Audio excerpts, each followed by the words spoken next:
બનાસકાંઠા જિલ્લામાં થયેલા અતિભારે વરસાદને કારણે સરહદી વિસ્તારોમાં આવેલા અનેક ગામોમાં વીજ પુરવઠો ખોરવાયો હતો।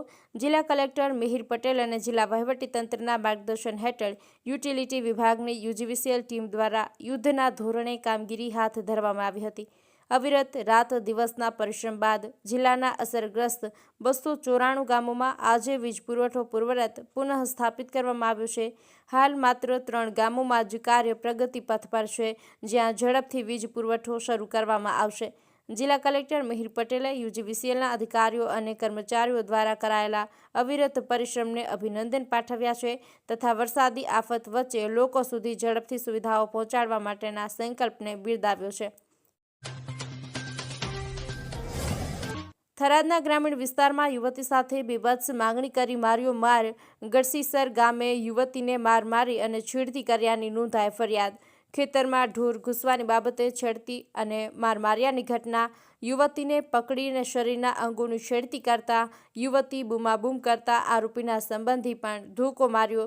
સમગ્ર મામલે યુવતીએ રમેશ પ્રજાપતિ અને દેવશી પ્રજાપતિ વિરુદ્ધ નોંધાવી ફરિયાદ। યુવતીને ઈજાઓ થતાં થરાદ રેફરલ ખાતે સારવાર અર્થે લઈ જવામાં આવી છે અને સમગ્ર મારામારીનો વિડીયો સોશિયલ મીડિયામાં વાયરલ થયો છે। સમગ્ર મામલે ફરિયાદ નોંધાતા થરાદ પોલીસે તપાસ શરૂ કરી છે। મારું ગામ ગઢસી છે। મારું નામ પ્રજાપતિ હિસાબેન ચેલાભાઈ। હું ખેતરે ગઈ હતી ત્યારે મારા કાકાના છોકરા જે રમેશભાઈ છે તે મારા જોડે 1 મહિનાથી છેડતી કરતો તો મને કીધું કે હું તને રાત દિવસ તું મોડા વેલા તને પકડીશ તારી જોડે બળજબરી કરીશ, જબરજસ્તી તને પકડીને મારે કરવાનું છે ને તે હું કરી લઈશ, એવી રીતે મને ધમકી આપી।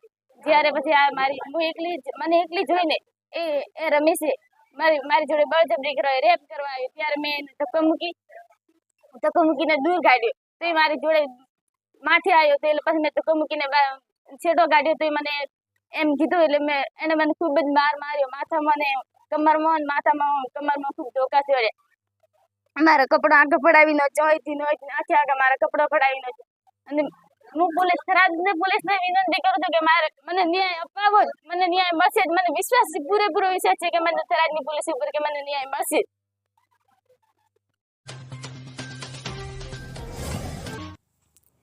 ધારાસભ્ય સ્વરૂપજી ઠાકોર આરોગ્ય વિભાગના કર્મચારીઓનો ઝડપી સર્વે કરવાની સૂચના આપી। વાવ તાલુકાના ઢીમા, પ્રતાપપુરા, ટડાવ, ચંદનગઢ, કારેલી, બાલુંત્રી, ગામડી, ચુવા, ગંભીરપુરા ગામોની મુલાકાત લઈ ઝડપી કામગીરી થાય તેવી કર્મચારીઓને સૂચના આપી। સ્વરૂપજી ઠાકોર પૂરગ્રસ્ત વિસ્તારોના ગામડે ગામડે ટ્રેક્ટરમાં જઈ પીડિત લોકોની વેદના સમજી અનેક ગામોમાં વરસાદી પાણી ભરેલા છે તે પાણીના નિકાલ કરવા વહીવટીતંત્ર જોડે રહી નિકાલ કરવાની ખાતરી આપી।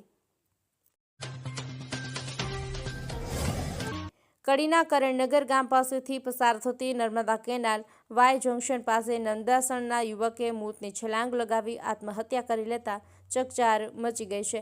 12 સપ્ટેમ્બરના દિવસે બપોરના રોજ 1 વાગ્યાની આસપાસ સૂત્રો દ્વારા મળતી માહિતી મુજબ નંદાસણ ગામનો યુવક કોઈ અગમ્ય કારણોસર કરણનગર ગામ પાસેથી પસાર થતી નર્મદા કેનાલના વાય જંકશન પાસે કેનાલમાં કૂદી આત્મહત્યા કરી લીધી હતી।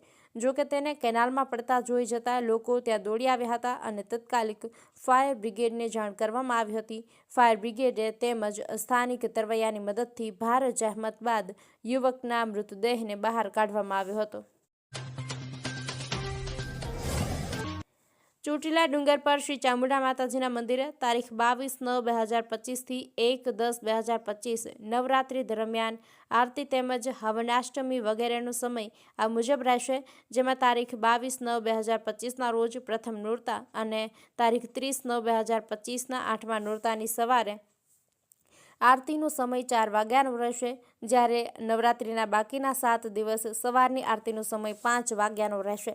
પગથિયાનું દ્વાર ખોલવાની સાથે જ સમય સવારની આરતીના સમયથી 30 મિનિટ પહેલાંનો રહેશે। નવરાત્રી દરમિયાન દરરોજ સાંજની આરતીનો સમય રાબેતા મુજબ સૂર્યાસ્તના સમયનો રહેશે। તારીખ 30/9/2025ના